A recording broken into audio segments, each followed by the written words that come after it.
سوال: اذان سے پہلے تعوذ اور تسمیہ پڑھنا؟ تو جواب غور سے سنیے۔ اذان سے پہلے اعوذ باللہ اور بسم اللہ بلند آواز سے پڑھنا نبی کریم صلی اللہ علیہ وسلم، صحابہ کرام رضی اللہ عنہ اجمعین، تابعین رحمہ اللہ اور ائمہ مجتہدین سے ثابت نہیں۔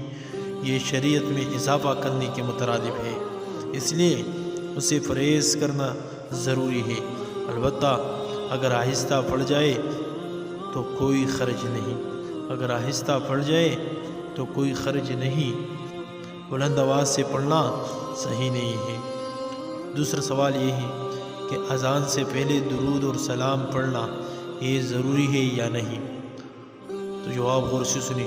اذان سے پہلے درود اور سلام پڑھنا کسی صحیح حدیث یا صحابہ کرام رضی اللہ عنہ اجمعین کے کسی عمل سے ثابت نہیں ہے، لہٰذا اس کو ثواب سمجھ کر کرنا یا اس کی پابندی کرنا بدعت ہے، بلکہ یہ اذان کے کلمات میں اپنی طرف سے کچھ کلمات کا اضافہ کرنے کی وجہ سے نبوت کی دعوی کے مترادف ہونے کی وجہ سے بالکل ناجائز ہے۔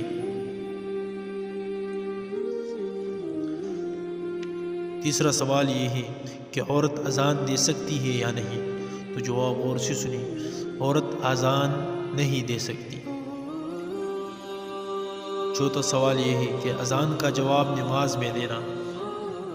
اذان کا جواب نماز میں دینا، نماز کے دوران اذان کا جواب دینے سے نماز فاسد ہو جاتی ہے، نماز فاسد ہو جاتی ہے۔ پانچواں سوال یہ ہے کہ اذان کھڑے ہو کر دینا؟ تو اذان کھڑے ہو کر دینا سنت اور بیٹھ کر اذان دینا مکروہ ہے۔ کھڑے ہو کر اذان دینا سنت اور بیٹھ کر اذان دینا مکروہ ہے۔ اذان سن کر نماز کے لیے تیار ہونا؟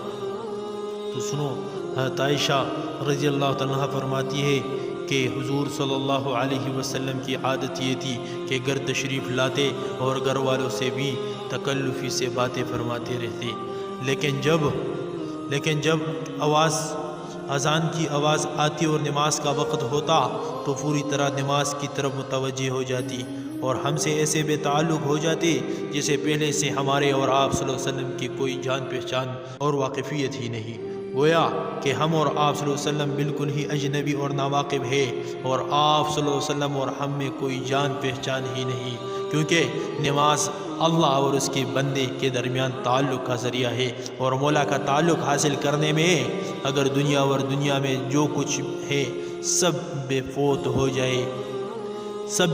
ہو جائے تو کوئی بڑی بات نہیں، پھر بیوی بچے دکان اور کسٹمر کیا چیز ہے؟ اگر دونوں جہاں دے کر بھی اللہ مل جائے تو یہ سستا سودا ہے۔